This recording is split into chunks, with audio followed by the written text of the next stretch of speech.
What's going on, everybody? It's your boy Nigel Spikes checking in. We got another episode here of Other Side of the Game. Today is a great episode. I got one of my longtime friends, a great guy, one of my old teammates. He's a sniper. He's a walking bucket, and AKA Mr. Cayole. We got Chris Cayole here today, people.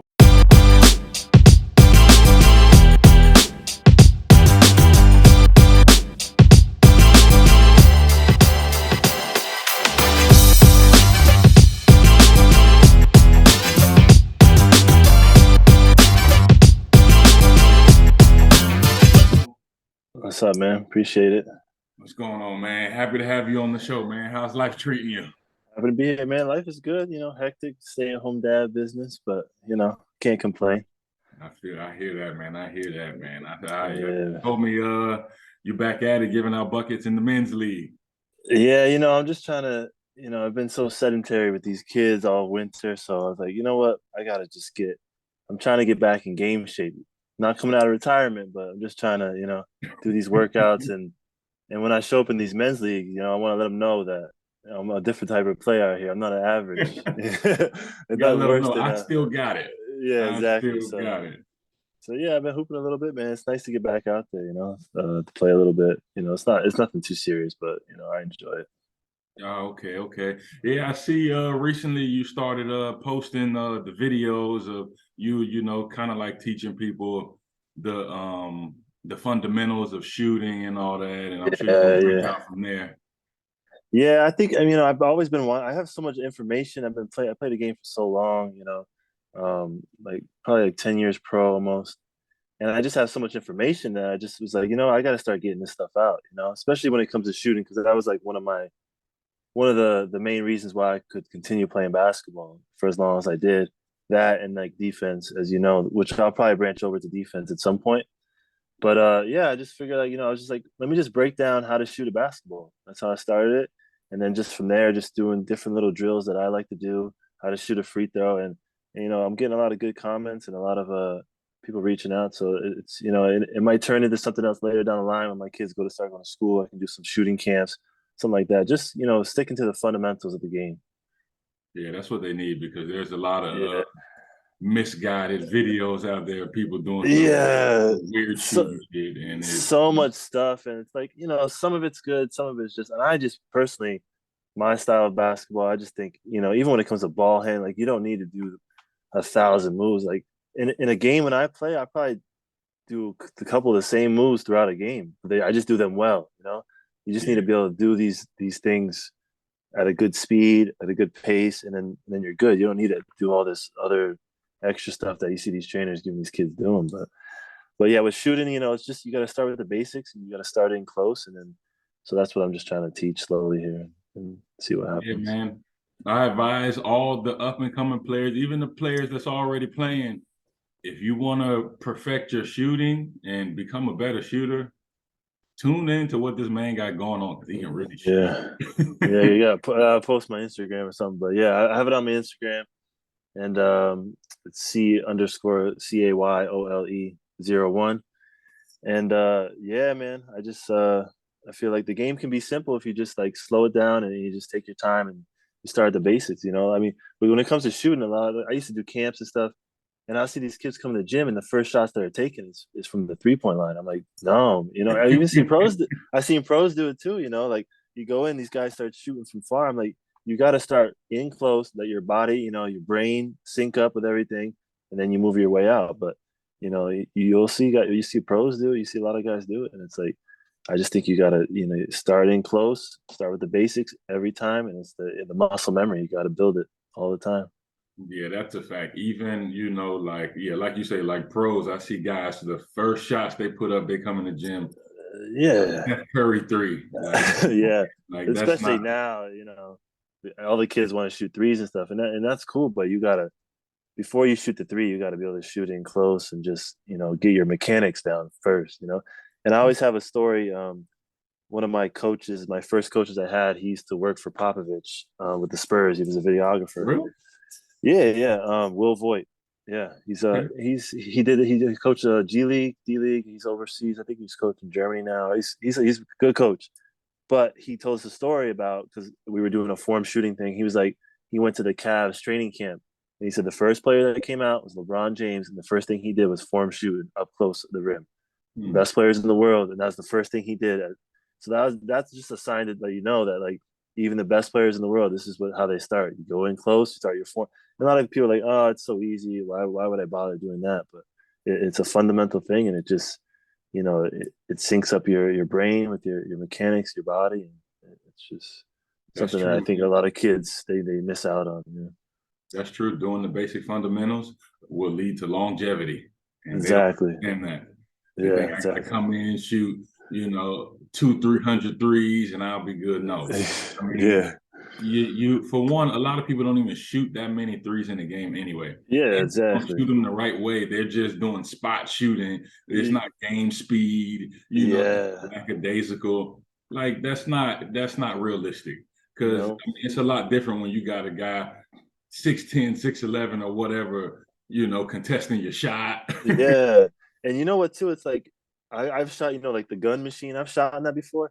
And those are like okay to a certain extent, but it's like a lot of like I've shot in the gun before and then I played a game after and I bricked like my first three shot. It's like you get into the rhythm of using a machine like that.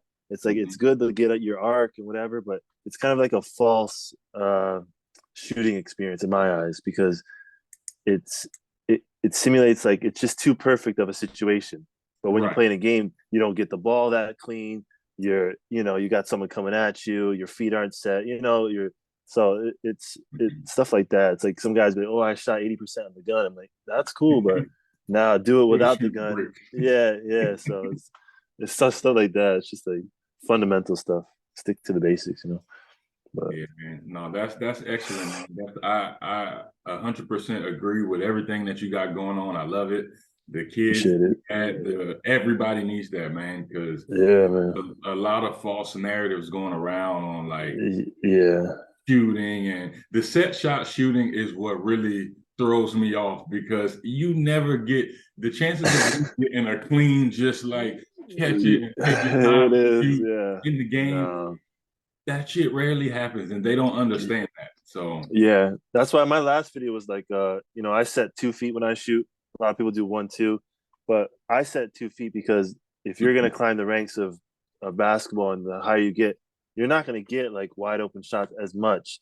Or you gotta be able to shoot in tight spots quickly. So right, that's why I like to teach if I ever, end up teaching like a shooting class, that's gonna be one of my main focuses because setting your feet quickly and getting up into your shot if you want to play high level college or wherever you want as you climb the ranks, you got to be able to get your shot off quick.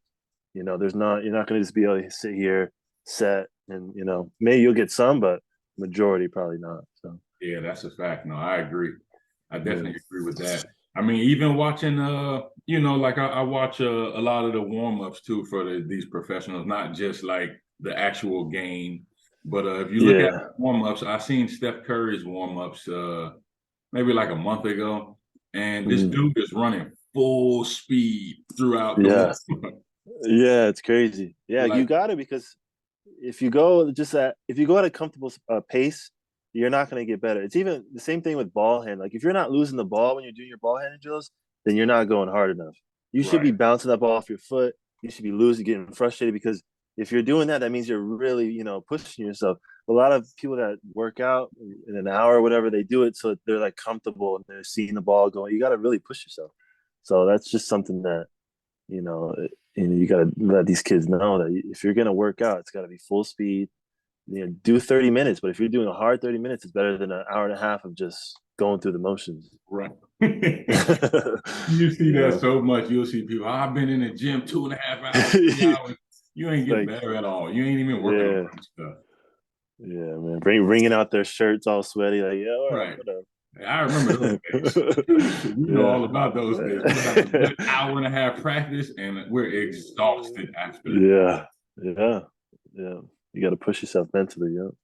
And Yeah. a big thing too, um, is what we got from Pep is like makes, doing Yeah. a lot of your things where you have to make 8 out of 10 or like even with form shooting, you got to make three swishes in a row. You Mhm. know, that's good. That can be challenging. It's more like a mental because you get to the third one, you brick, you're like, or you touch rim a little bit, and you're like, yeah, whatever. You could just go to the next spot. But if you really want to challenge yourself, you're like, nah, it didn't hit all net. Keep going, you know. So stuff That's like that. That's a little small thing, you know, that people might be like, oh, I made three. It hit the rim a little bit, but if you do swishes, that means you're really getting your mind to be like, I got to get this nothing but net, nothing but net. And it's just like it's a mentality that you form of being a perfectionist, pretty much. yeah. Shout out to Coach Pep, man. He is Yeah, legendary. yeah, he really, yeah. As hard as it was, hard playing for him. That's the type of coach you need because when you get into the gym, it's not like it's not like a joke thing. It's like and that's how my coach was, Will Voigt. When we stepped got into the door of the practice facility, it was just like straight business. You know, Right. you look around the room, you see guys just like focused, like they're not It goofing should around. be. There's no music playing, which is like sometimes it's good to have a light experience, in a practice, but for the most part, if you're trying to get better and you're trying to work, you come into that gym and your brain is just switched on to go time. So, but Right, yeah, as it that's should be, man. Like that's one of my pet peeves a little bit. I'm all about like having fun and not being so serious, but yeah, you get on the court, it's kind of like turn it off, like yeah, just focus on this game, do what you got to yeah, do, and let's just get this win. hmm Pretty much, we got to get this win. Put all the yeah, games to the side, and we can have fun after. exactly. So, And even some yeah, pros, like they don't really think like that, or they don't take it as serious. And I mean, you see the outcome. A lot of people don't survive long. Excuse me. They don't survive long playing overseas or in the NBA off their own merit because they don't know yeah, how to really focus. yeah. And I mean, too, it's like I think I just saw a clip the other day, Michael Jordan or something. He was like on Oprah. He was saying that, these guys get paid so much money. Why are they going to work hard? Their contracts are guaranteed. It's like back then. I mean, those guys made money, but it wasn't as much as they're getting now. They really had to work extra hard to be somebody. And now it's like, I mean, kids now have highlight tapes in grade school. It's like it's all social media. Like these kids don't really they have to work hard, but it's a little bit different nowadays. It's I don't know. I It's a mean, I think different. I think nowadays, kids or people in general, players in general are they're very fundamental, more fundamental than they were back then, more skill. Yeah. But Hmm. there's kind of like I think the IQ level is really not the same, and just the love for the game is not really the same. Yeah. Yeah. That's what's going to drive you the most at the end of the day. No matter Hmm. what you making, how good you playing. It's just Yeah.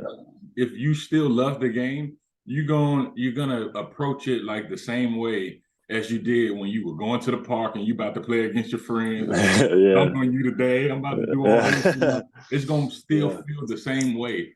But the ones that don't really, like they lose love for it. They Yeah. stop working out like that. It's Yeah. just all right, whatever. It's like riding a bike to me, but it's Yeah. very easy to lose it. Yeah. For sure. Yeah. For sure. I agree. Yeah, man. Yeah, man. So your professional career, man, where'd you start playing at? So my basketball journey is a crazy one. Um, I mean, as a kid, I had two older brothers, so I pretty much played all types of sports. Um, I lived in the Caribbean for like 3 years. I honestly didn't play like organized basketball like in front of people until I was like I would say like a sophomore in high school.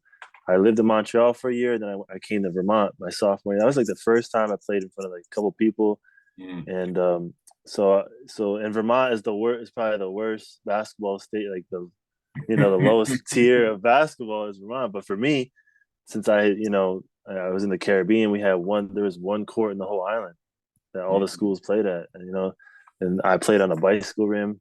Like so, I was at a time in my life when I was like 13. I really wanted to play basketball. I really wanted to watch it, but I just didn't have the resources at the time. So when I got to Vermont, did high school, um, I got a full scholarship to go to a D2 school here, my junior year of high school, and I took it, but after the fact, later on in my career, I was like, it was probably probably not the smartest decision. I didn't really have a lot of like knowledge about basketball when it came to like even like the difference between D1 and D2. I was so naive. I never had like I didn't realize how it would affect me going into my pro career, Right. having that D2 stamp on me. Because when you have that D2 stamp, it's like a automatic overseas, like, oh, what's wrong? What's wrong with the dude, Exactly. And it's Exactly. like you'd be surprised at a lot. Like I was a D1 caliber player, but I just ended up in D2, Hmm. just because I took a scholarship. I played like in Vermont, if you're 6'7", 6 foot, you're gonna play in the post. But I've always been a guard. And it was like hard because in that I graduated in high school in 2003, so we're talking a while ago. So now it's normal to see a 6'8" wing, 6'8" point guard, whatever. But I feel like back then, like to let a kid that height take the ball up the court or be on the wing, especially in Vermont, say like Vermont, it was like not gonna happen. It was like they're like, no way, you got to go in the post. So I kind of like didn't get a chance to really develop until I got to college.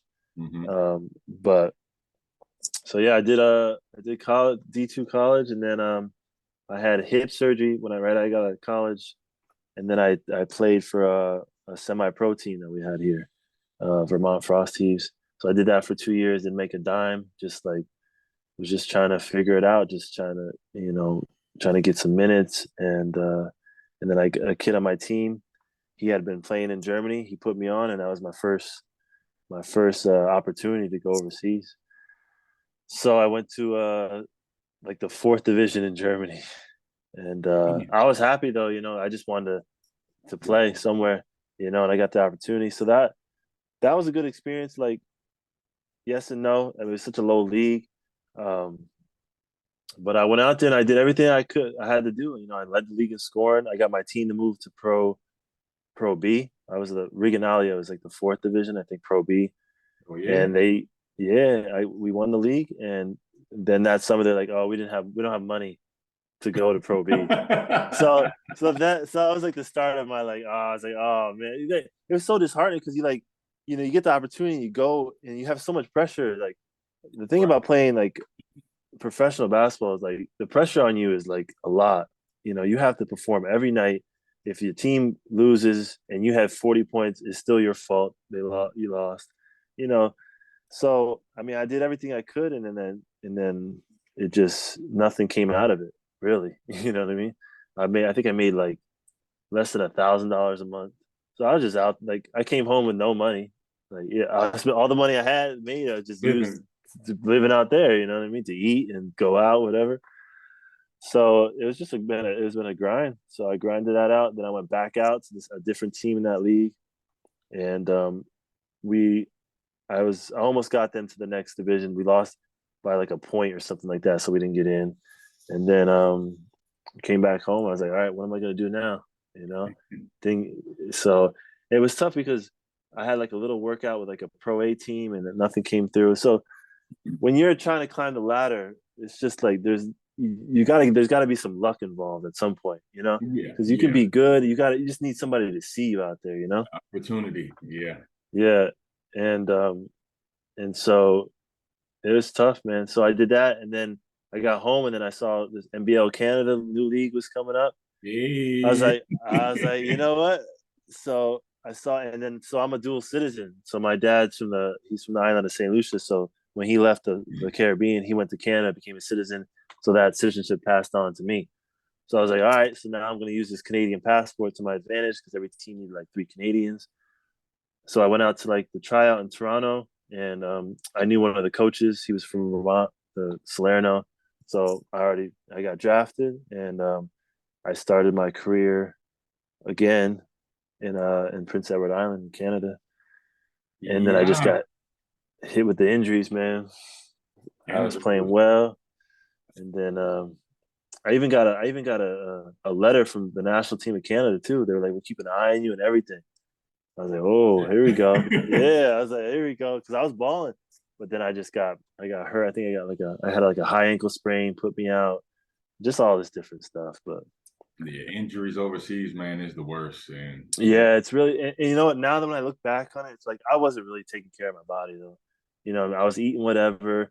I was staying up late, and like it's all these things that I would tell kids now. It's like you really have to treat your body like a temple. It's like you really, because you look at LeBron, like just look at LeBron, man. For him to be playing this long, I mean, he's hurt now, but it's like finally he gets hurt. He's like he's human, but Yeah. it's it's crazy. So now that I look back at him, like man, I was like I had a lot of injuries back, in those days. And I'm like, but now it makes sense why. I wasn't taking care of myself. I was just eating whatever, going out, not getting enough sleep, all that stuff. So Yeah, that's what I um, try to tell like, kids when I talk to them and whatnot. Like, LeBron, they say he spends like, whatever amount of million on his body per year. But yeah. I mean, if you're not a millionaire like he is, then you ain't gonna be able to do that. But you can still do the basics, the little Oh stuff yeah. that you can do. Like you can get your good sleep, you can eat right. You know me, I'm a good eater. See, I'm not. I mean, I'm not terrible, but back then, I was like really just not eating. I eat No, I whatever. It's like mean, yeah, like eating is you can eat whatever you want, but just eat it at a moderate rate. Like LeBron, yeah, exactly. they say he eats whatever he wants, but he puts in the work to be able to do that, and he still take care Hmm. of himself. If you Yeah, gotta get massages, if you gotta hang it, like they always say, when you play sports, make the trainer your best friend. yeah, Always, be with the trainer, get treatment, do rehab, even if you're not hurt or injured. yeah. You just do Stretch these it, things. like Yeah, stretch stretching every is night, key. stretch every morning. Yeah, it's like I would just like go to bed, like not, after practice. And like playing with Pep, and like to have like you have a practice and everyone stretches together after. Like I never did that in my beginning of my career. Like now it makes sense. Like, icing after, and I just because I was young and I felt okay. I felt okay, but Mhm. not realizing that you're getting older every day. You gotta stay on top of it. So Yeah, um I've learned a few years ago that stretching, yeah, stretching in the morning, at night, midday, no matter what you yeah, do, just stretch. in the shower. But stretching like after practice and after the games is Major. probably the most important of all. Yeah. And I just wish I had somebody like, or to tell me that, like I feel like nowadays kids have so many resources to know what to do, so many even videos for them to be able to do workouts on their own, all this stuff. And I feel like back then I just didn't have, or I wasn't seeing those resources. And I mean, kids have it now. They have the resources to be a good player. They just got to use it and find the right knowledge and good information. Yeah, man. Um, so Coach Pep, man. yes, So after yeah. PEI, So you you so ended two up years. on. So I did 2 years of PI, and then I had the biggest injury. Uh, 2 years of PI, then I had the biggest injury of my life. I ruptured my Achilles. Ooh, So yeah, my Achilles exploded in a men's league game, and it was like my first time playing in a little bit. It was like during the summer, and I just went to go grab the ball, and it just gone. So that's I had to sit out. So that was gonna be my third year going back to Canada, back to PEI, and I had to. It took me a full year to recover, and then full year to recover. Did the rehab, came back, and that's how I got out to Halifax. But of course, I went back to PEI, traded me to this other team. Then they traded me to Halifax, and that was like hey. my lowest point, man. I was so close to quitting. It was like, I mean, if someone sees my Instagram, my whole story is up there. It'd take me a long time to talk about it, but yeah, That's I the got to game. Halifax, and sleeping on the couch, all these things I went through, and for me, I just always knew that like I couldn't quit because I had a lot. I feel like I had a special talent, and I knew I just had to stick with it, and things were gonna, fall into place, and eventually they did after everything we went through. And then I met Pep, and Pedro went out to Mexico, and then I went out to Mexico, and then had probably the one of the best years of my life in Mexico. After the Achilles, I played the second half of my career. I had my best career. I had like got Mexico. From Mexico, I went to Argentina. The first place team in the top league in Argentina. We got the biggest contract of my life out there. And then where did I go after that? came home, went back out to Argentina to a different team. Then I did a little bit of Puerto Rico, which that was Puerto Rico was tough. That's a tough place to play, man. That's like Yeah, that's a that's like different type of cut. Like if we end up talking about places being cutthroat, man, Puerto Rico is the place. That we're gonna get there. Now rewind yeah. to all the people that's listening. I don't know if you guys heard the part where he said he was sleeping on the couch. hmm They don't So yeah, know how cutthroat the living situations can be for an overseas player. yeah, you got to understand. Like if you have this mindset, you're out of college. I mean, it's different for everybody, so I can't like make a general statement of it, but just know that the possibilities of you being in some situations where it's not ideal, like unless you're a top tier player coming from a high D1, maybe then you'll be all set with you'll have a good age and all that. But if you're like me, coming from D2, just trying to you do a combine, you're trying to grind, it can get ugly out there, and I experienced some wild situations of sleeping on a couch, no Wi-Fi, um, yeah, just making pretty much $500 a month, maybe if that. Just like, and the whole time, like, why am I still doing this? I'm not making a living. It took me like, honestly, let's see, Germany. It took me like 6 seasons, 6 years, maybe to get a contract that was I would call livable, or like money that I could save. It took me 6, 7 years to get to that level. I just kept chasing it, but I finally got to it for a little bit, and then I retired. That's what you But call yeah, love for the game right there. Love yeah, for man, the game. and I just love it. Just like I love being on a team. Meeting friends for life and stuff like that. You know what I mean? I met Yeah. so many good guys playing basketball. Like that's what I really miss now that I'm retired. Like just that camaraderie and just be going through the grind with other dudes. On your team. It's just like there's Yeah, like a that's a special fact. special bond that you have with your teammates. Going through stuff like that. That's a And fact. Going to war.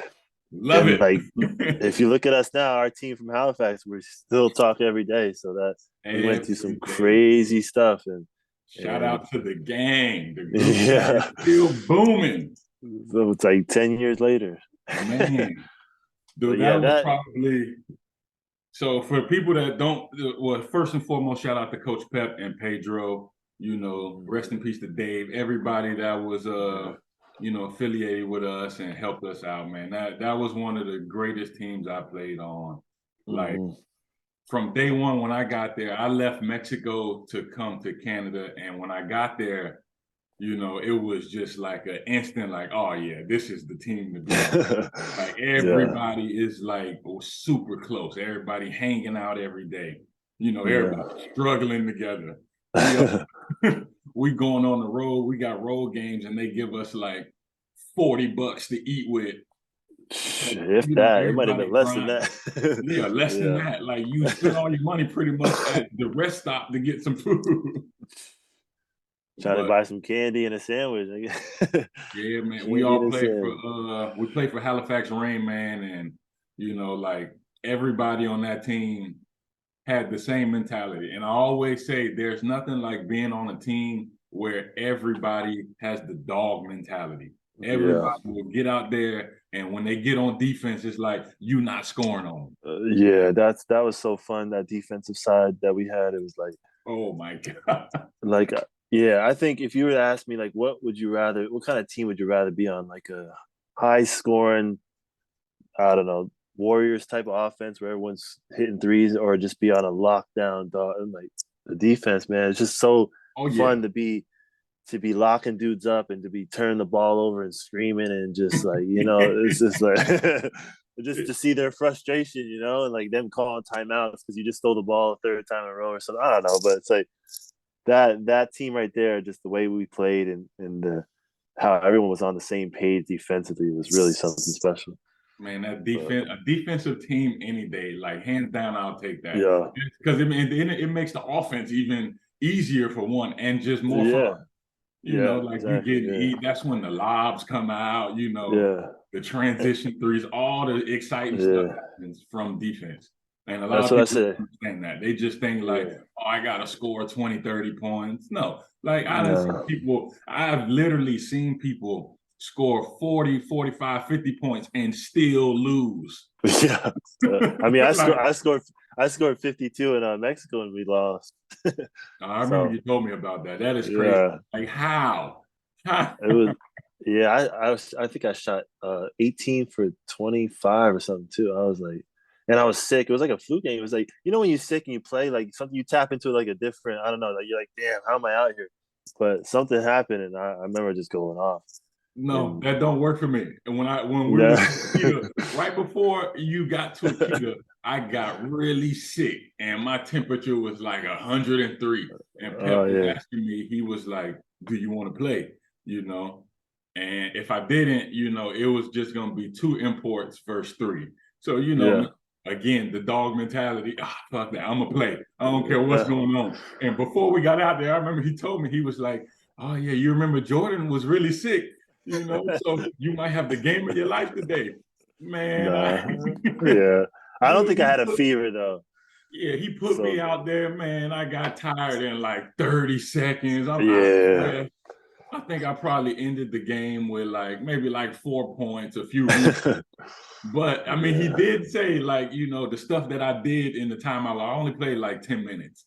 He was like, yeah, time that you were there, you was great on defense and you yeah. did what you had to do for us to win the game. And we barely won that game, but we did win. Yeah. Well, that goes to show you, like, like a flu game. It's like basketball is so mental. There's so much mentality. Like it, if you can tap into this mentality of just being a dog no matter what, that's like your skills are there, but like a lot of guys crumble and can't make it because their mental is not there. That is And fact. I think a lot of times too, even looking back on being in my career, it's like, I'm a laid back dude, like probably the most laid back you ever met. But it's like I think a lot of times I did that on the court too, and like a lot of times I could have took a game over. I could have been way more aggressive. I kind of took the step back approach, maybe just a little bit. And I think that's if I was to assess my career in the beginning, be like, yeah, I was just like too, I wouldn't say soft, but just like too laid back at times on the court, which is just a mental thing, Just you got to get yourself fired up. And some guys are better at getting themselves fired up and ready to go. But I know if I was to look back, I'd be like, yeah, there's some times I just didn't really, step up and like the mentality wise.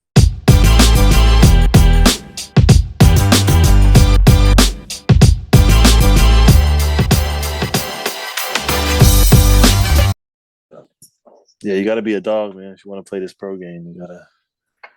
Yeah, like it's I mean, for me, the one thing I've struggled with as a player, and I struggle with this, not knowing, like, okay, so I'll say this to be successful as a overseas basketball player, you have to score a lot of points. It's Yeah, sad, honest truth.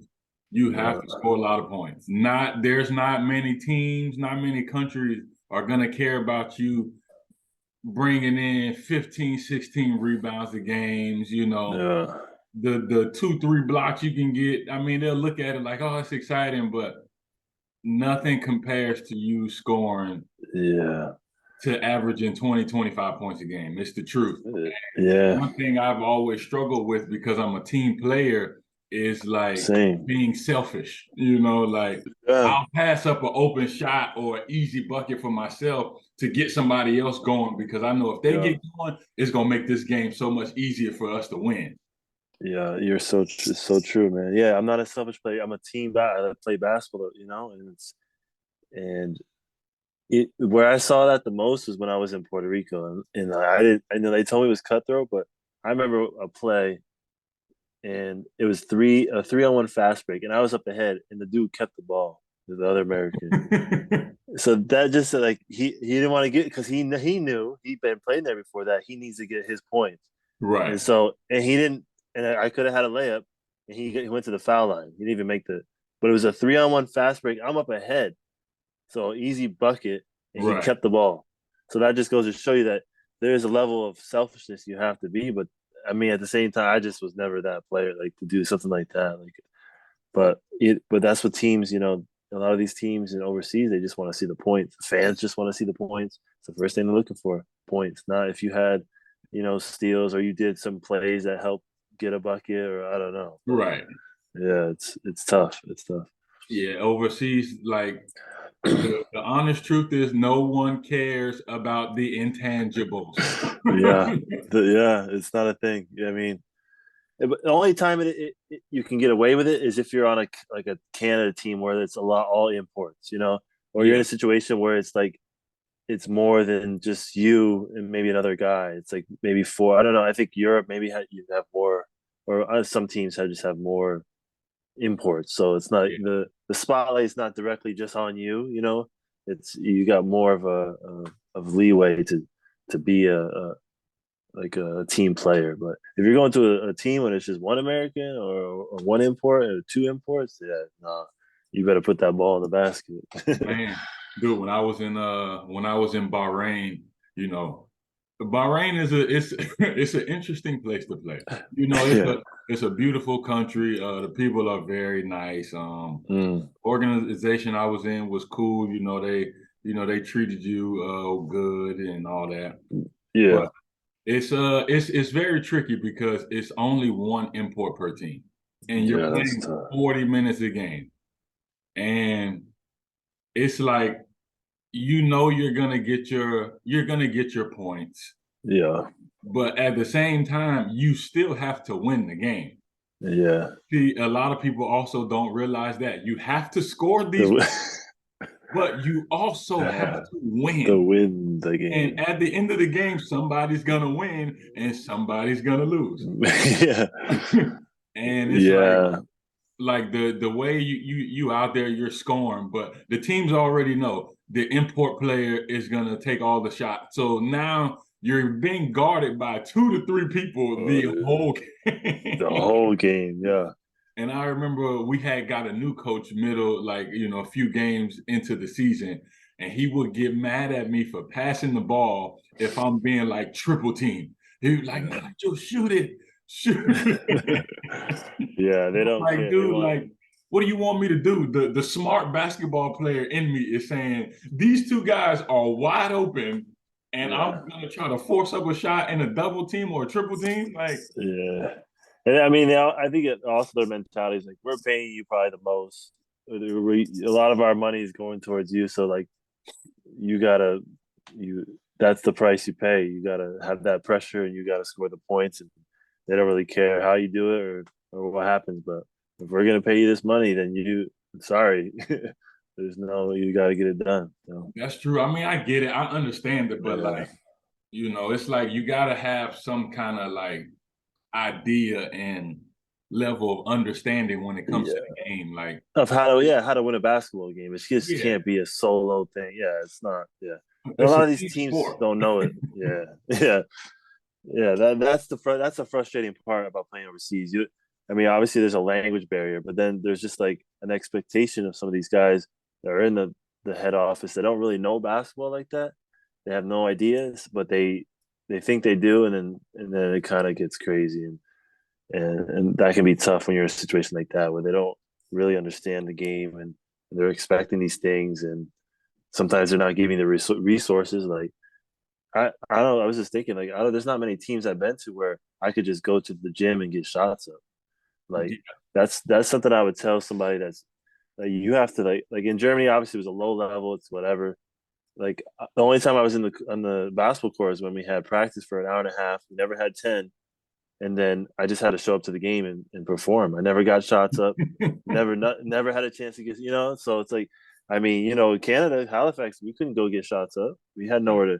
They were kicking us out the gym as soon as practice was over. We couldn't get our stuff and get out of there. We couldn't even do extra anything. So that's what makes playing this overseas thing is like some situations it's like it's not ideal. It's not you're not going to have this.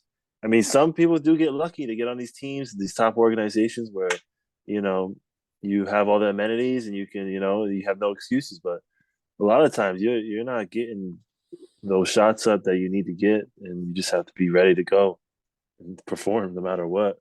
Somehow, some way, you magically have to do it. Like, you got to Yeah, keep it's the just, ball in your mind. You got to work out yeah, in your mind because, yeah, like you said, a lot of teams you go to, they don't own their own gym. It is what exactly. it is. You get used to it when you play overseas. So like, yeah, you're not gonna be able to put in that extra work. Yeah.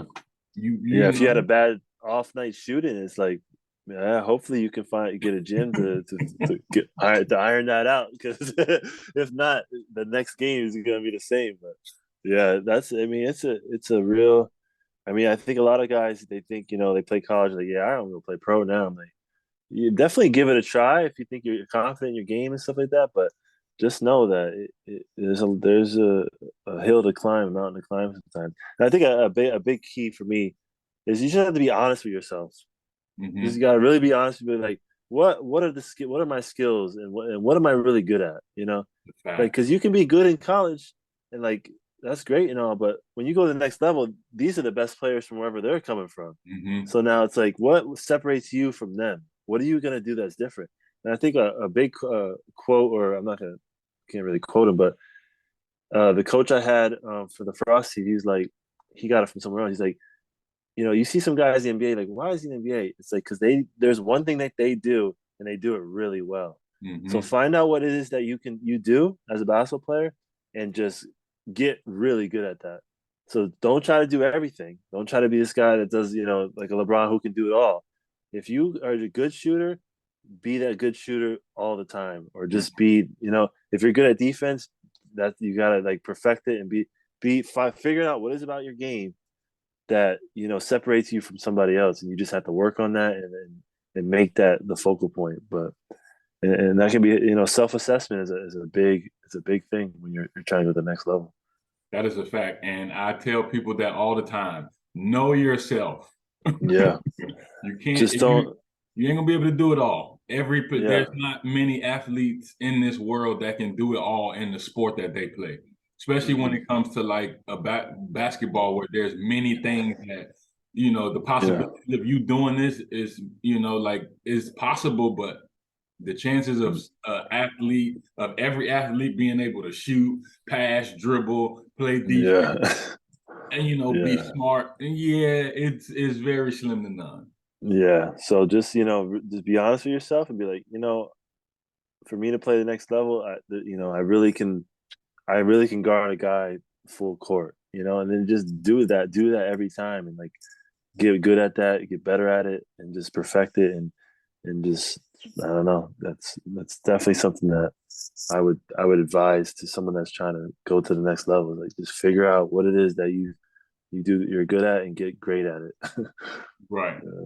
Yeah, so like the first couple things you said, I remember these are things that like a lot of young players coming out of college or going into college. Matter of fact, if you Mm. if you want to be a professional basketball player and you don't know which way your career is going to go, no one knows when you're in high school or college. Yeah, yeah, So for play, like it is important figuring out which division that you're going to go to, D1 or D2. D1 is great, like it's easier for players to kind of take the NBA route that way.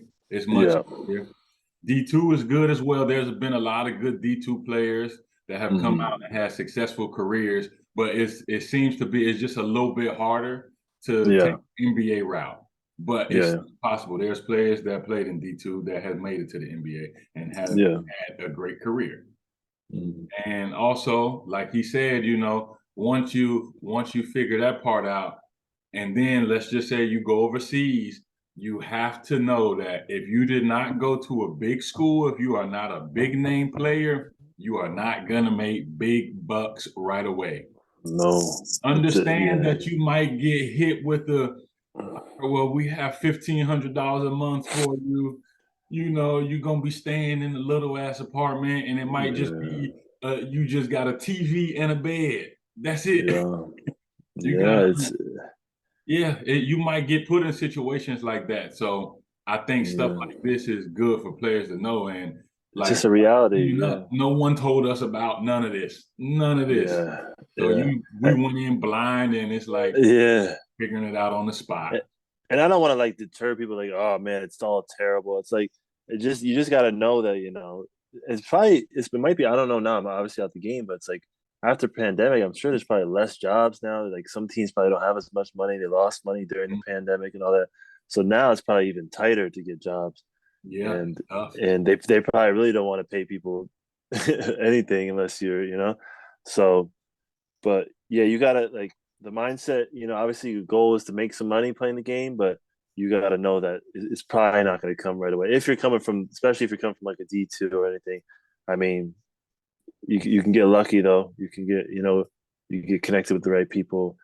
But and yeah, you just got to know that this is a grind, man. It's a real grind. But Yeah, ever since the pandemic, it's been tough, man. Even like places I've played in for a long time, just yeah, trying to come back here was even tough. And yeah, like the jobs got slimmer, the market got a little smaller because a lot of yeah, countries, had economic problems, and yeah, that's just it happened to everyone around the world. So yeah, it got a little tough, man. It got a little tough. yeah. But, the love of the game keeps you going. Exactly, right. Uh, Yeah, man. But after you said Puerto Rico. so yeah, See, so people don't understand how cutthroat overseas is. So oh tell them about man. that, man. So yeah, I mean, cutthroat is like, I mean, you always feel there's some places you just know. You hear stories as soon as you get there. You'll see guys come and go. I mean, when I even played in the ABA, I mean, because my coach he wanted a specific player, one that bought into his system because it was a defensive team. It was like just like Pep's team. Like if you're gonna come here, you're gonna play pressure defense no matter what. So a lot of guys would come to the team and they just was like they weren't on it, so out the door they went. Hmm. But yeah, it was probably I really wanted Puerto Rico to work out because man, who doesn't want to play in Puerto Rico? It's such a nice setup when you get there. They pay well. You got your own condo on the have my own condo in the water. Gave me a rental car. Like I was like, oof, man, I really hope this works out. But lost first two games of the season. I didn't even get off 1-3. Like it was just like the team. It was a team full of guys that just like some vets, and they all ball. It was just like because that's how Puerto Rico is. Like you got to get points. If there's ever a league out there that where you need to make points, it's That's Puerto it. Rico, man. And now it's probably. I mean, it's all like ex NBA guys, so it's like it's. Yeah. I really don't even know how I got in there. it was a. That's why I took it. I was like, man, you guys give me a con. I was like, yeah, I'm gonna go because I know it's not easy to get into to BSN, but so yeah, cutthroat is, you know, I mean, I played in Mexico. Mexico can be cutthroat too. It just depends on where you're at. But yeah, some of these teams, man, they want what they want, and if you have one off night, that's enough for them to say, next guy in, Right. You So you look up that's and why I see always the say, man, placement in the stands. that's why I say like as much as we're saying scoring points is important. If you can add something else to your game like defense, which is what I always fell back on, which I kind of you know almost sometimes put ahead of of my scoring ability because being a 6'7", 6'8" wing that can guard a point guard to full court if I had to, that's something that I knew separated me from other guys that are 6'7", 6'8", being able to pressure the ball like that, passing lanes, and just that over the top pressure that not a lot of basketball players want to do, because it's hard. It takes all the gas out of you to even try to go score on the other end.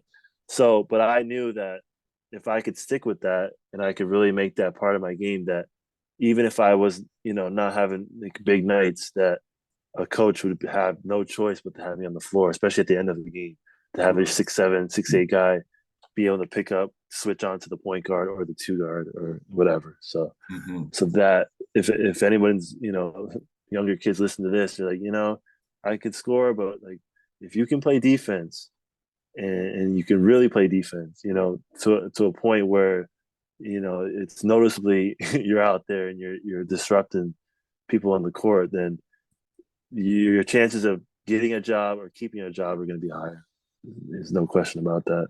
That is true, man. So Defense, like I mean, they say offense win games, but defense wins yeah, championships. No matter how good you are on offense, when yeah, you got a team full of defenders, yeah, it's yeah, gonna be a tough night for you. You can make some of the best offensive players have the worst night of their life, and it is a yeah, beautiful thing when you are on the defensive yeah, yeah. side. I mean, there's a lot of coaches out there that maybe more now that they know the defensive side. That's important. They know that they need good dogs like that on defense. So if Mhm. you can be that type of player and you can really show that, then that's a good way to get locked into a job or to be seen more than somebody else.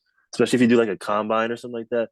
Like which those are kind of like the combines are, I don't know if you've ever done one before, but they're kind of like a money Yeah, trap. It's yeah. like they do your vert and all this extra stuff, like all this. It's just like, yeah, okay, but Yeah, I did one for fun one time, but it's like it's tough. you're rating me off a bunch of drills and shit that is like, man, I Yeah, mean, you don't even yeah, need half of that nowadays to be a yeah. good basketball player. I mean, just look at like if you were to put Joker through Yeah, he failed it every time. probably would be bad. It probably Yeah, because I mean he's not athletic, no, like he's not in the best physical shape, but the yeah, dude is extremely smart. yeah, Like he does the intangibles, and he's just an all around good basketball player. But like when you yeah. look at like putting people through drills and shit, like Yeah. I mean, also too, what makes it tough is like you've got everyone that's trying to get a job. So who's gonna pass the ball in that right. situation? Nobody's no. So if you get the ball, you gotta just keep it and go because you're not getting it back if you pass it away. So there's that aspect too that makes it difficult. So that a combine is really a an area where if you want to stand out, then you got to do that defense thing. You got to do that full court lock up because the coaches be like, oh, okay. You can do that. All right. Dude, So I remember speaking of, like cutthroat, this one place I was at, this guy, he was averaging like 30 points, 20 rebounds. I'm talking about he was out there cooking. He was on the number one team. And at one point, they were undefeated, didn't lose a game. They lost one game and he got fired the next week. dang. How do you fire someone averaging 30 and 20? Yeah, that's That's what crazy. I don't understand. But But it like, could be as simple as the owner just like not liking you. It could be something, I don't know, like some of these owners are just they don't catch a vibe with you or something, they don't like it, like, and then that's all it takes. So which is unfortunate. It's tough, but that's why sometimes you got to be in a good situation. But you could just get to a team and be like, nah, they're just not really vibing with you, even though you're putting in the numbers. But yeah, we don't really like this guy, and that's it. that I is mean, what you can crazy, do, man. that's it. I don't understand that. I don't understand that. There's a lot of cutthroat places.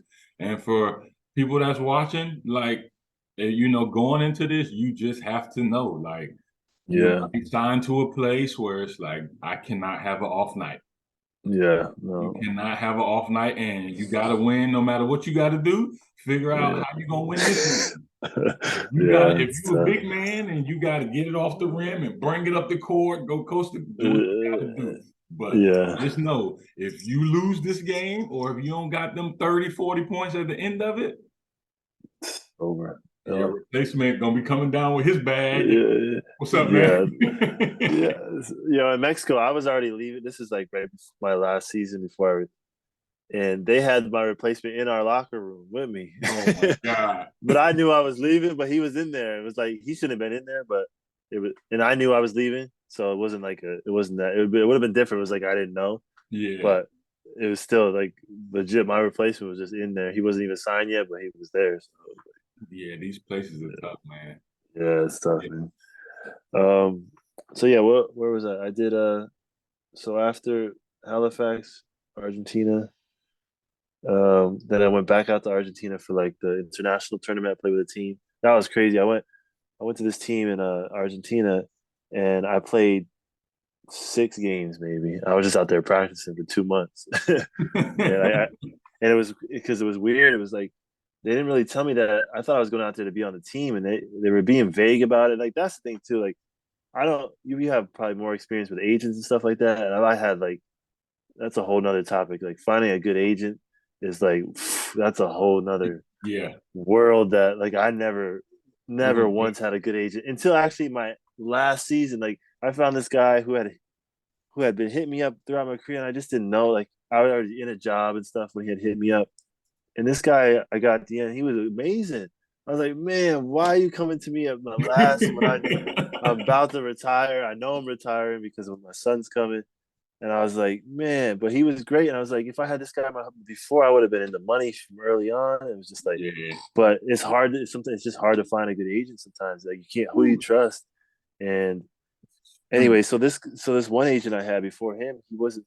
He got me out in Argentina. I was like, am I ever gonna play? Like I was just out there practicing and practicing. Like, oh, you're gonna do the tournament, you do this and that. But anyway, so I did that, and then I came home, and then I think that's when I went to Japan after that. Yeah, Woo-woo. made it out to Japan. That was America because I was about to head back to Mexico in the Chihuahua League. And I was like, I really didn't want to do it, Yeah. but they were giving us some money, but it was just like how I mean I don't know if you ever played in that league, but it's just like Yeah, no, I know. not as it's not as organized. There's not it's like they give you money at the end of the game in US dollars. I'm like, what am I supposed to do with it now? Just put it on Mhm. my bed? Like there ain't no bank account. Like the whole idea for me, like I like structure and like Japan, they pay you like on time, Right. everything. But you get to some places, man, it can get a little bit tricky. Of you Yeah, make I this money remember. and then you got to figure out how to get it home. It's a whole nother. Yeah, I remember getting paid in Mexico and USD, and I'm like, man, I really don't want to You be don't want getting that. like this cash. Like, no. Yeah, they pay me and I had to go walk to the bank and I'm holding like all this money. Mhm. I'm like, man, so luckily I got saved by the bell and Pep hit me up in Coach Japan. So Pep. saved my life, man. Yeah, Yep. no, coach. Yeah, he said, yeah, he hit me when he hit me last summer and told me he was gonna be coaching in Japan and he wanted me Yeah. to come play. It was literally maybe like a 5 to 10 minute conversation with me and Pep that day. I remember I was in Phoenix getting ready for the TBT game, and Uh, he was like, Nigel, yeah, I'll be coaching in Japan this year in Akita, and I want you to come play. All right, say no more. yeah. And he was like, okay, Yeah. cool. He was like, they'll be hitting you up about the details and talk to you about money and all that. Say no more. Because I already Yeah. know when it comes to it's very important, like playing overseas, to try to make connections, but it's very, very important to find a coach that you can that you can Yeah. fit into their system with. Yeah. And if it's a good That's coach, then and he like you, you two got a good relationship, you know, yeah. he's gonna look out for you. And Coach Pep always looked out for me. Always, He always, always yeah. made sure we got paid well. He makes sure like they take good care of you, no matter Yeah. what. He's gonna go against everybody to make Yeah. sure that his players are taken care of. And that's why we all love Coach Pep. At times, I Yeah. mean, you might be like, oh, man, Pep is crazy, but Yeah. He's not for he's for the basketball player that is ready to work. Like yeah. he ain't he's not for you if you just want to I don't know take shortcuts. There ain't no shortcuts in this No, one. no, no. Not at all. You gotta be. I mean, it's tough, man, because we're talking every practice. I mean, even shoot arounds is like on point. Shoot arounds turn into practices. Like everything is very structured, very serious. And some players don't like that, but I always did. I always loved structure. I always loved just like Hmm. that's the type of player I am. I need that. If it's too loose, if it's too much of a happy like too much, I don't know. It doesn't work well for me. But I mean, I've played in situations like that where coaches are just like whatever, and then we lose a lot. Yeah, So yeah, I know all about it, and yeah, I don't like it because I don't like so I losing. don't like it. Yeah, because you'll get guys and teams that don't have like good what's the word I'm looking for? They take it and they just run off with it. And now they're being so super lazy and they Yeah. can't bring it back to being serious. Once you open Yeah, the yeah, door for some players, they're out the door. So that's what yeah. makes it Like tough. Yeah. I've heard about players, that Pep has brought in for a tryout, and if you don't cut it within 5, 10 minutes, Yeah. See deuces. ya. I Yeah. remember when I came there, my first practice, and they was like, "Hey, we want to go. We want to go over the plays with you." And I'm like, "All right, I ain't even stretching nothing. We just get to the gym." I put on my shoes and we're going through the plays. And I remember I'm kind of like, going like 30, 40%, just trying to get an understanding. And I Yeah. can see that he's starting to get a little like frustrated. And our teammate Kevin Young, shout out to Kev, he came to me. He was like, "Yo, like you got to go like full speed, Yeah, or else yeah, I seen it he's too. gonna Yeah, cut you. Like you gonna get yeah, fired." And I'm like, "Oh shit!" So I just started sprinting yeah, screens, dunking everything, and he was like, yeah. "Okay." And I, I never had a coach like I really like. He would pace the the gym like a lion. Like I've never had a coach like I'm talking about like think of a lion like just walking back and forth. That's what Pep. We'll keep talking about him because he's so legendary. But you'll be in there doing the first stretching, and like he's walking around with his hands behind his back and just looking. Like you don't even want to make eye contact because he can tell if you're ready to have this practice or not. Mhm. Like there's something he just had because this guy reads books, man. He reads books about like the mentality. Like I don't even can't even tell you, but he's looking at your face and your body language. He'll know if you ate breakfast or something. Like, well, Mhm.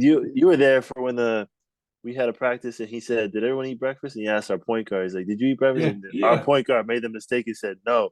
He said, "All right, everybody, we're going home." And we didn't have practice. We didn't have practice because this one player on our team. He said, "How can you practice if you didn't eat food?" And that That's was it. that's what I And love then like, about Pep, dude. He's very like he's super smart when it comes to this game. Very strategic. yeah, because he knows there's more to basketball than just stepping on the court. He knows there's the food aspect, there's the sleep aspect, there's all that. And if you're not doing that, then you're not prepared to play the type of basketball he wants you to play. So yeah, Pep is legendary for everyone. If you can find a coach like that that you cool with and that you like their system, stick with them. it's the Spanish coaches. Get you a coach from Yeah, Spain. I'm telling you, they man. all. I think they all kind of the same level over there. There's something that they do, and there's a mentality that they got. I mean, think about the second best league in the world is ACB, right? Is Yeah, that like a known? That's like a known. You yeah, would you yeah. agree with that? As ACB is probably the Best so competition. That's what they say. yeah. That's the most fundamental players you'll see is the ACB guys. I mean, I played with some of those guys in Argentina, and then, whew, those guys. Yes, they're skilled players, skilled. Yeah, that's one. That's what I never got to play on that side of the world. I wish I did, but Yeah, it is what it is. It's all about the business at the end of the day. But yeah. I mean, at the end, you got to I get the love just like the competitive nature. I love playing against like the best talent. yeah. That was one of the like the main things why I always wanted to play like in the NBA was Mm, I mean, of course the money is good and all that, but yeah, at the end of the day, that's not gonna keep you going. It's all about just no, like I want to guard the best players. I want to yeah, pull up and let's just say LeBron drives to the basket, I block that shit. Get that shit out of here, LeBron. I yeah, want to feel that. That's what I yeah, want. yeah. But No, the best like of a the lot of best. yeah, like a lot of players don't have that because like we say, if you ain't got that dog in you, you're not gonna survive. Yeah, yeah. I always felt like my career. I always look back like, yeah, I wish I did this, wish I did that. I could have played longer, but for a kid coming from D2 in small Vermont to say that I had some NBA teammates. I went up against some NBA guys, like guys that I used to watch, like NCAA March Madness, high D1 guys and stuff like that. So I always pat myself on the back that I grinded enough to get myself in a position to be playing at that level with some of those guys. So Yeah, um, definitely a tough grind to it grind is, it man. out from D2. It's a But grind, man. You gave us a lot of good gems today, man, that a lot of like people really need to take note of. And yeah, man. um, we love you for that, man, because these young kids, some of them they don't understand.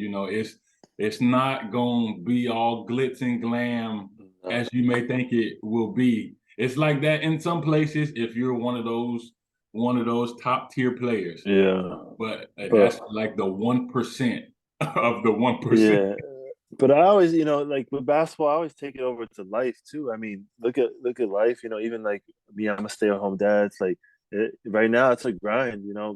I got a 2-year-old and a 4-year-old, and it's like, it's every day. It's challenging and stuff, but the beauty of it is like they're growing into beautiful kids. And it's just like, any work environment, it's not going to be easy at first. Right. Nothing is Right. a small percentage of people are just boom, making the money right away. And, so it's the same thing with basketball, same thing with life. It crosses over everywhere.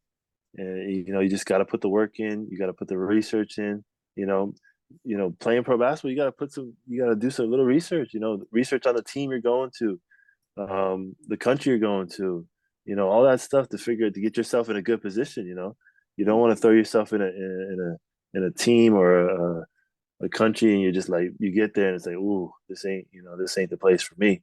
But yeah, man, it's definitely a lot to it Yeah, for man. sure. Shout out to you for taking on that stay-at-home dad role. Yeah, As a appreciate it, great man. father, shout out to all the good fathers out there. Yeah, man. I hear about the grind every day that he's going through. Yeah, go ahead and check my Instagram. You'll see it, but I only show the good stuff. Right, Yeah, right. nah, yeah, it's yeah, it was a big decision. I mean, to keep playing or to be home, and I'm glad I took that decision. But I still have years left to keep playing, and I was just climbing. I was still climbing. I was getting up there with the better contracts and stuff. But at the end of the day, I made a decision that money is money, and some things are more important than money. So that was just my decision and my so. But it's definitely I get the itch though. That's why I'm over here playing these men's leagues. Right, yeah, busting their ass. Yeah. No, I feel Yeah, you, man. man. Congrats on that, man. There's nothing like Appreciate it. raising the kids, and Yeah, man. money It's a can't blessing for replace sure. that. And that time Yeah, away man. you can't get back. So I understand Yeah. completely. I Hmm. remember when you told me about it, I was like, man, you sure you want to give it up? Like, shit, Yeah. it's getting good. Like, I you know, I was like, know. nah, man, But I gotta yeah. raise these kids. So Yeah, it's I haven't missed a day in their life, and it's tough, it's challenging, but it's definitely something I'll never regret that decision of hanging them up a little early. But yeah, man. yeah, that's dope to Yeah, see, man. Again, shout out to you, man. appreciate All the great fathers out there. I know y'all don't get enough recognition and enough love. So it. shout out to y'all, man. Appreciate it, That's man. big, man. I love it, man. Yeah, Who was yeah, one of man. your players that you idolized growing up? Uh, I was always a big Allen Iverson fan. AI? Yeah. AI, yeah, because AI was just like I read his book, his life story, and I just always something about he was a small player out there, and he just is always playing hard, no matter what. Every game he just played hard, and I just always root for AI, always. So yeah, he Allen. was one play, but yeah, other than that, I don't know. I like the funny thing about me is like I play basketball my life, but I'm not like a big basketball watcher. Like I'm not Yeah. really. I watch a little bit, but I've never really had like a favorite team or anything like that. And that just could be my how I grew up as a kid, like living in the Caribbean. I didn't have a TV, or so I never even got to watch basketball for a long time. Yeah, no, So I feel you. maybe that might be a big reason, but yeah, I would say AI was one of my favorites growing up. Oh, okay. If you could if you could rank these three players from, you always gotta have like the GOAT conversation. If you Yeah. could rank these three players from first, second, and third, which order would you put them in? LeBron, Jordan, or Kobe? What is your order? In regards of just the greatest ever, Yeah. Who you feel is the greatest?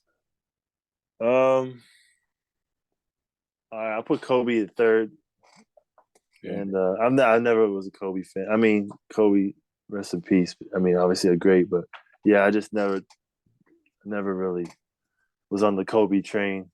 Okay. Probably a Kobe hater, if I'm being honest. But I won't, RIP. I won't say nothing now, but yeah, the Jordan and Kobe and then LeBron. You know what it is like the go talk. If you want to do numbers, I'm gonna go with LeBron. You Hmm. know, obviously the championships is always weighs big for MJ's argument, but I think a lot of the reason why MJ will be the goat for a lot of people is just because of what he brought to the game, the culture. When you Yeah. talk about when you Yeah. talk about Jordan, the first thing that comes to mind isn't just his game on the court. It's just Jordan. It's just like Yeah. the The brand. brain. It's Yeah. the icon. He's the one that when you first think of tell somebody, a kid about like Michael Jordan. So Yeah, you're right. I don't in that regard, I don't even think someone's gonna be it's gonna be LeBron James. Maybe for the kids now, but still, I think as much as I am Team LeBron, I will put MJ over at number one, and Ooh. then I usually I don't. thought you was gonna put him at two. I know I usually don't, but I just think because when I do the GOAT thing, I do the whole everything he brought to the game. I think that holds weight because but LeBron, I mean, he's right there though. But yeah, I think MJ is just because if MJ walked into a room or LeBron walked into a room, who are you gonna get excited about seeing? LeBron. All right, yeah, there you go. Yeah, Yeah. I just feel like I mean, no, they both were great, man. I don't know. yeah, I say it's that tough, now, but I'm man. probably lying. You But know? yeah, I mean, like I go back and forth all the time, though. I mean, Yeah. because LeBron is our generation. I mean, LeBron's my age, just off by like a couple of weeks, I think. He, when I was in high school, he was this player. So for me, you know, in my generation, LeBron's the GOAT. So I didn't even get to see a lot of Jordan's games Right. on TV. I didn't get to see a lot. So um, so yeah, I don't know.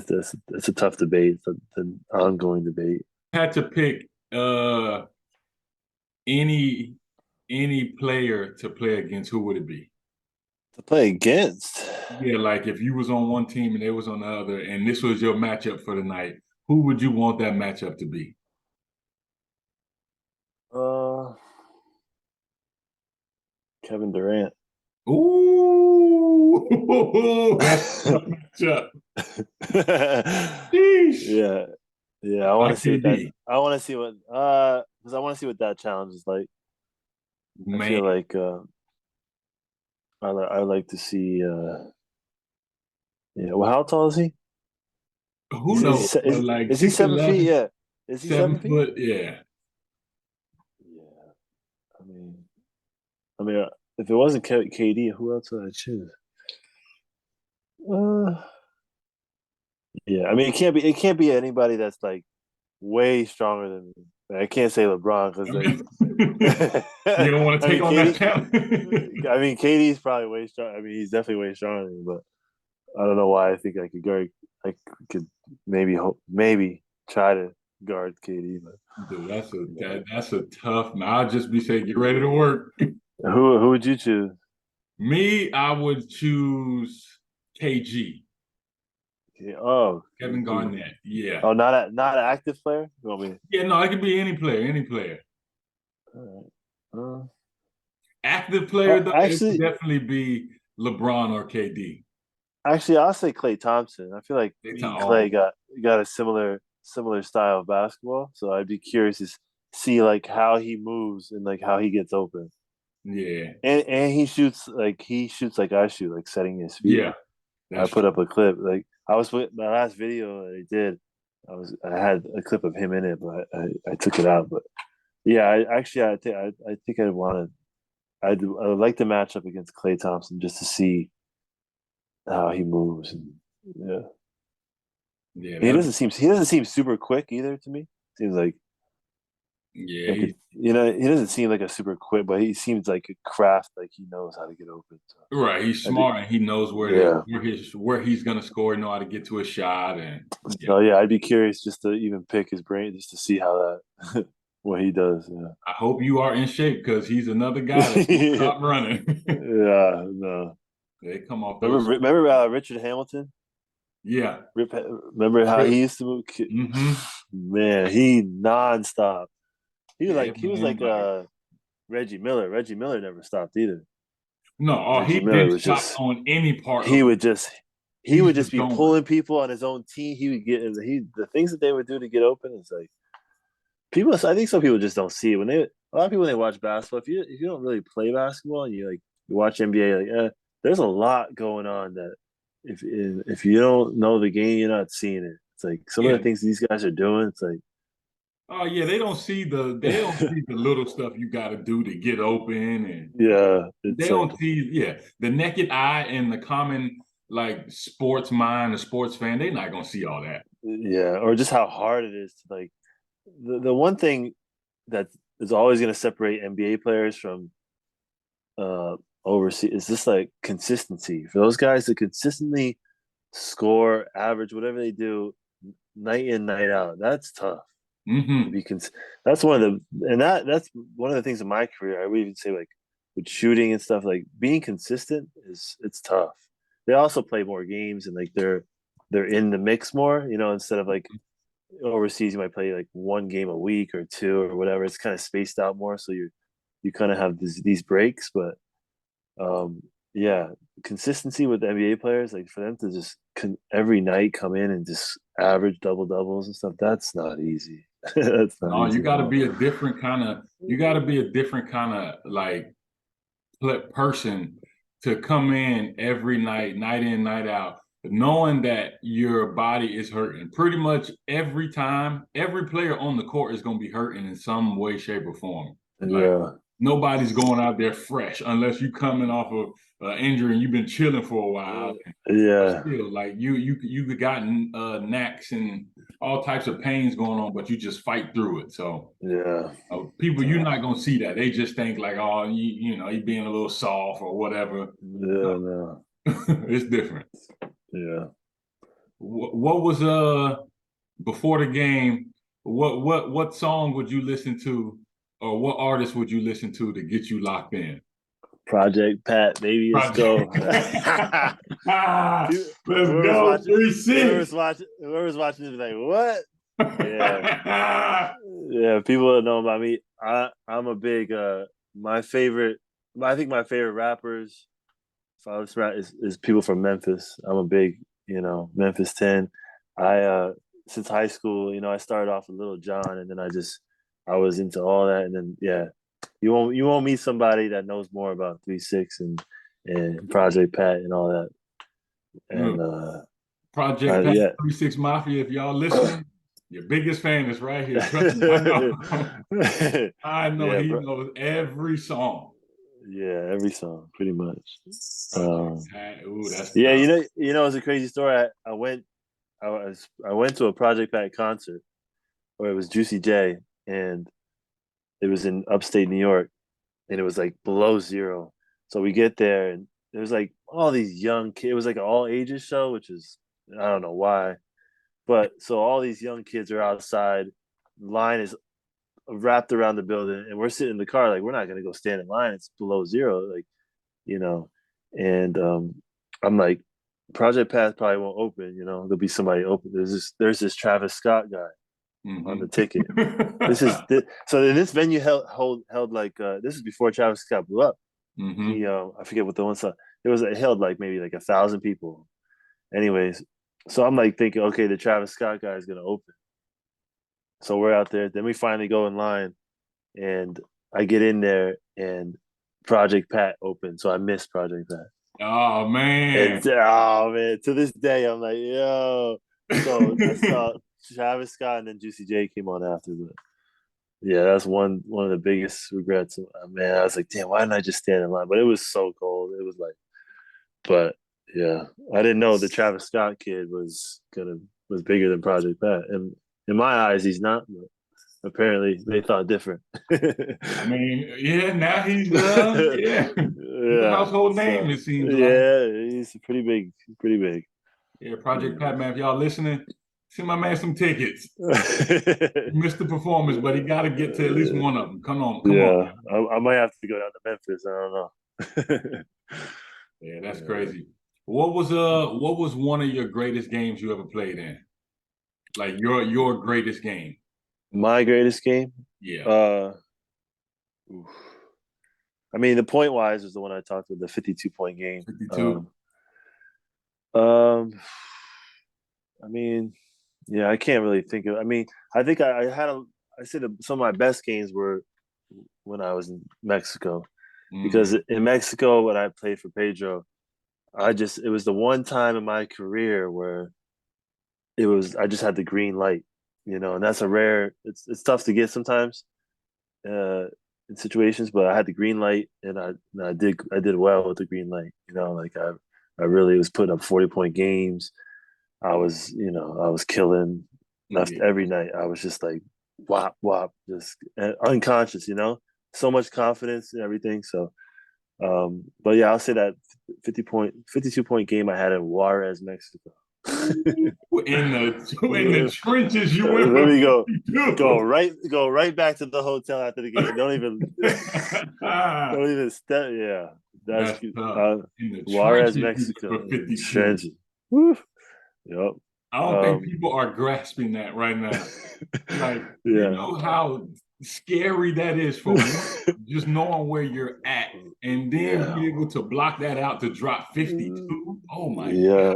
50. That was the first game. Then the next night I had 37 or something like that. Oh, you was on the Damian Lillard tour, pretty much. Yeah, and the floor was just like it was like concrete.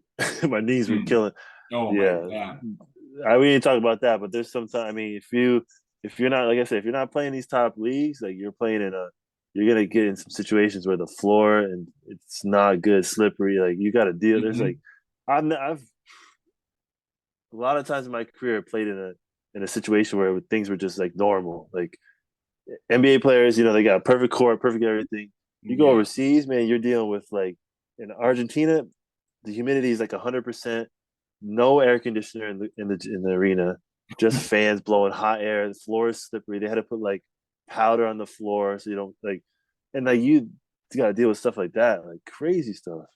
Like Yeah, I mean, you played in gyms here where it was freezing cold and yeah, then you all got they the it got is smelled like little heaters and propane. space heaters. Just straight gasoline pumping, get Man, fumes. Like it's yeah, yeah. I would like to say that before I leave. This it's like if you're going overseas, listen, the conditions that you're playing in are not going to be ideal. I don't care where you're going, unless you're the top league.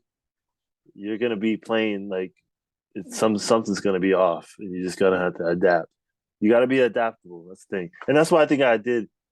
I could handle what I dealt with in my career because my whole life I've been adapting to new. I've moved from New York to Arizona to the Caribbean, a developing country, to Canada to Vermont. So I've been all over my whole childhood. So I've always had to adapt to new environments, tough situations. Caribbean had no electricity at times, no running water, like just crazy. So that prepared me for my pro career really because when you get overseas, you'll get in situations where like you got to figure out where's dinner at. There's nothing open, or they give you an apartment. Maybe you don't have like a stove, so you have to eat out every night. Like yeah, right. so Ooh, crazy. man. You got to be able to adapt to anything and everything. Yeah. That is a major key right there, adapting. Yeah, you A have to lot be of able to people are adapt. not strong-minded enough to adapt to any Yeah, situation. you'll do one season, you'll be done because there's so many. I mean, especially like when you play in different countries, that there's a language barrier right off the get. Mhm. So even ordering food, you got to figure that whole part out, and just the lifestyle, like just everything. Yeah, just gotta be able to adapt and embrace it though. That's the one thing. I've had teammates that they go to countries and they just sit in their room. They don't try to like Yeah, go venture like out. I gotta go. I'm not saying go to clubs and like do that whole thing. I'm just saying embrace the culture and show the people a little bit that you're making an effort to even learn their language, maybe a couple words, or try new foods because it's a once in a lifetime thing. Is once your career is done, you're probably not going to go back over there. You know what I That's mean? So when right. you get to these countries, you know you're a small percentage of people that are getting an opportunity to play basketball, to get paid, whatever it is, and then to be over in another country. And so you got to just you know use that and explore all that. That's a fact, man. That is key, and I hope they listening and taking note of that. You have to be able to adapt to have Mm-hmm. longevity in this league. Yeah. Yeah. Last question of the day.